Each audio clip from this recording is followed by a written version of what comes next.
If you feel like you're seeing more mass shootings more often, you're right. Crime statistics show an increasing rate of these deadly incidents over the last 2 decades. Here's a look. The FBI tracked what they deemed active shooter incidents. In the year 2000, there were 3.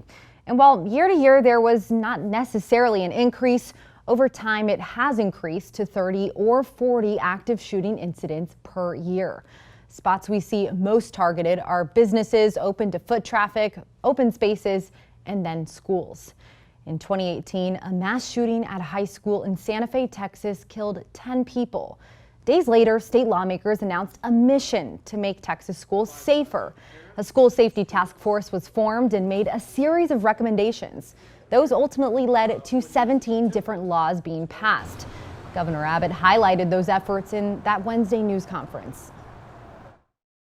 We consider that what we did in 2019 to be one of the most profound legislative sessions, not just in Texas, but we've seen in any state in addressing school shootings.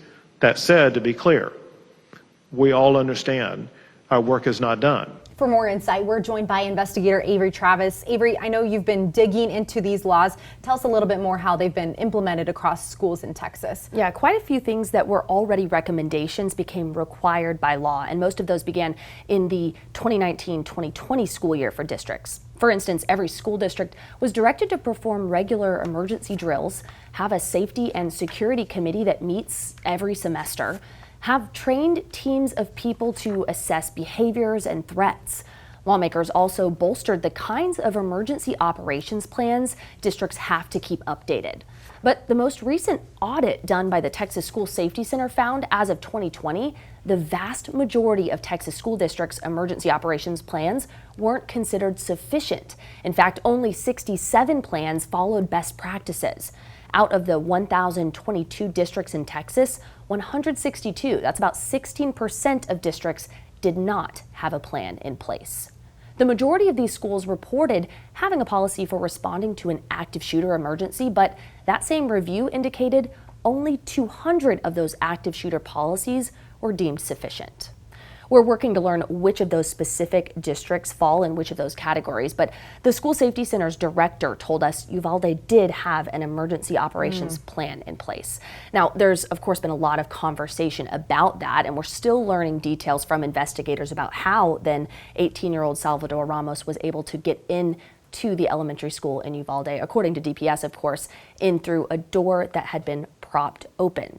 The director of the School Safety Center emphasized these outcomes often depend on how well plans are followed. She said that's the goal of all of their trainings and tools, but plans just aren't always perfect. And Avery, what is the state doing to address those school districts without any viable plans? And did the center say what some of those big barriers are for the schools in implementing these plans? Well, we know some of the rules actually didn't become mandatory right away. For instance, the mandatory emergency drills, that rule is still in the process of being made official. Also, keep in mind, many of these requirements went into effect in the fall of 2019, just months before schools closed their doors and the pandemic changed the landscape for nearly every district and every family. The center's director emphasized the incredible toll the pandemic has also taken on the mental health of so many. But we do want to note a document from the Texas Education Agency that we found noted while they're working with schools, districts are still required to comply with all of the law changes and security requirements from 2019. At the time, we reported that the Texas Education Agency could appoint a conservator to oversee districts that don't meet the new school safety guidelines within 6 months after an audit. After that, a board of managers could overtake leadership of a district until all the new regulations are in place.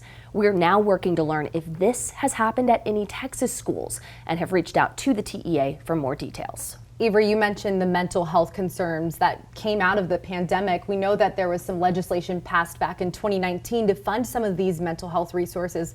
Where does that all stand? Well, millions of dollars went specifically to fund school-based mental health centers, the hiring of more counselors, and quite a few other mental health related needs. We're still digging through records to determine how much of that funding has been distributed and how it's being used in local schools. All right, really important overview, Avery. Thank you so much for your reporting on this.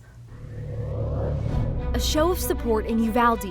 What we do is we provide care packages and resources for children who have been through emotional trauma.